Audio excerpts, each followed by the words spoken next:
Good morning. Today we're going to start Chapter 10. Chapter 10 is all about purchasing homes. So today we're going to talk about mortgage loans and monthly payments. So a mortgage loan is just a loan you take out in order to pay for a home. In order to find this, you're going to take the selling price and subtract the down payment. The down payment is money you put toward the loan.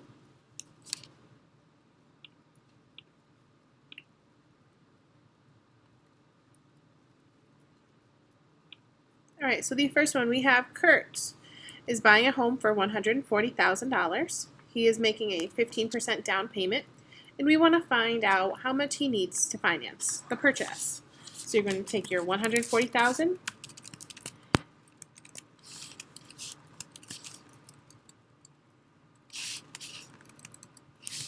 and multiply by 15% as a decimal, or 0.15.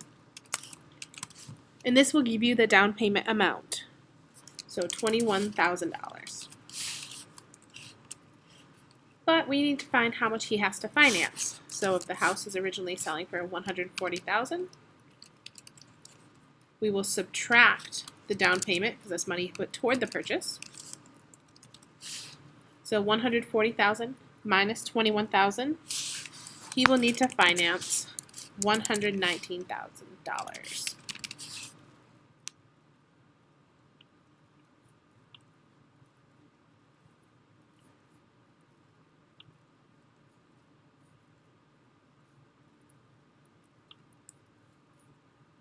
All right, our next example, Sally's considering buying a house for $280,000. The down payment is 20%. Find the down payment and the amount of the mortgage. So $280,000 times 20%. And 20% is a very common down payment amount or percentage. So the down payment is $56,000.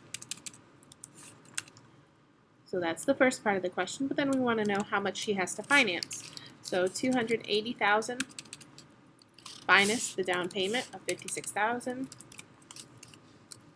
When you subtract those, you'll find that Sally needs to finance $224,000.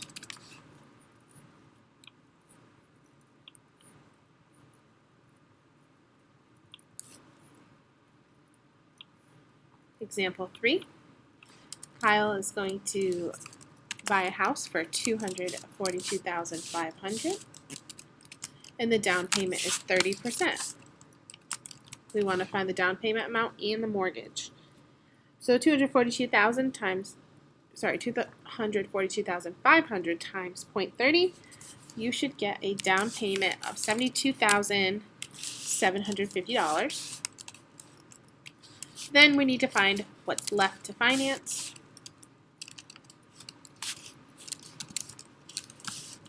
So the listing price, $242,500 minus the down payment of $72,750, and you should get $169,750.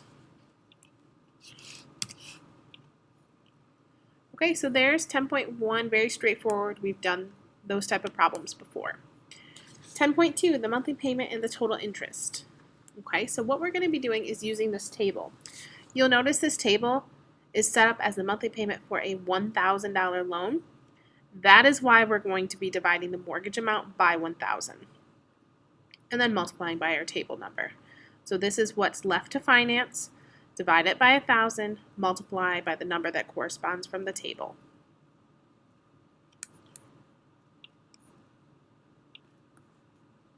Okay, so example 4, Carol applied for a $280,000 loan. So that's how much her loan is. At 9% annual interest rate. Okay, so we're looking at this table.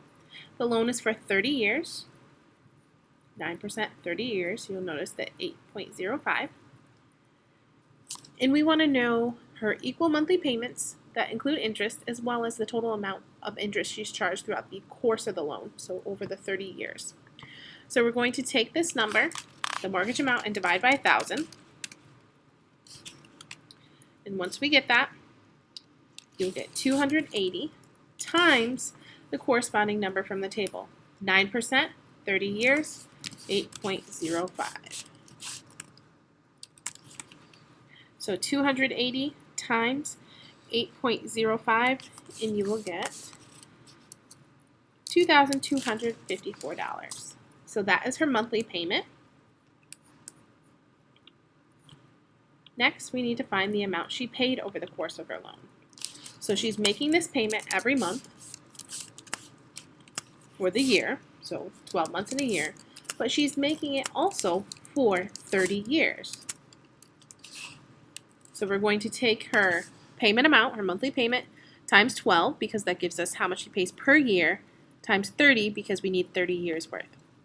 Or you could have done 12 times 30. She's going to be making 360 payments.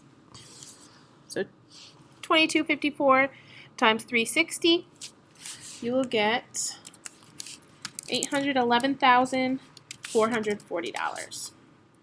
So over the course of 30 years, that's what she has paid. So now let's see how much interest she was actually charged.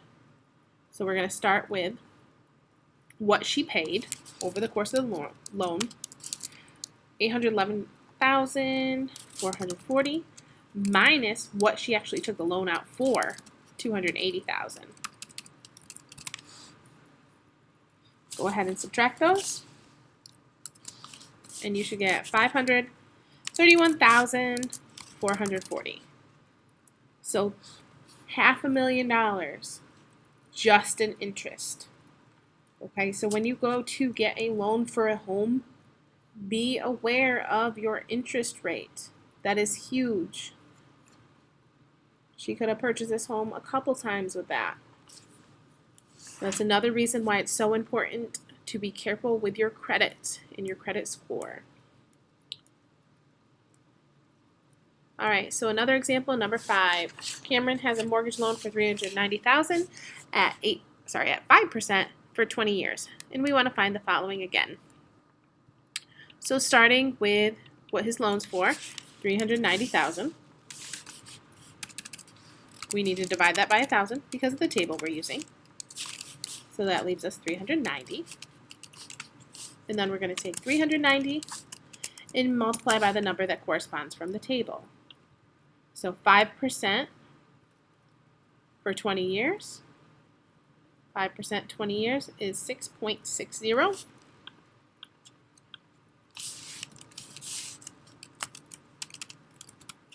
When we multiply that, we get $2,574.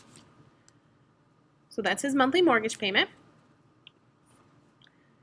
Now let's find how much he spent over the course of the year, or the 20 years. So $2,574 times 12, because there's 12 months in a year, times the number of years, in this case 20. Or you could be multiplying by 240. Same thing. And once you multiply this out, you get $617,760. Okay, so that's what he'll have paid over the course of 20 years. And now just to find that interest, $617,760 minus his initial amount, $390,000. And you will get $227,760. Okay, so that's all the interest, the extra interest he's paid to have this loan. Okay, so we've kind of discussed before renting a home versus buying a home. This may be one of the reasons why you decide to rent, but then you never have the actual home as your possession. Okay, so there's perks to each, there's cons to each. One of the things to keep in mind is down payments are sometimes what can be a struggle when buying a home. Having an extra $21,000, $56,000 is tough.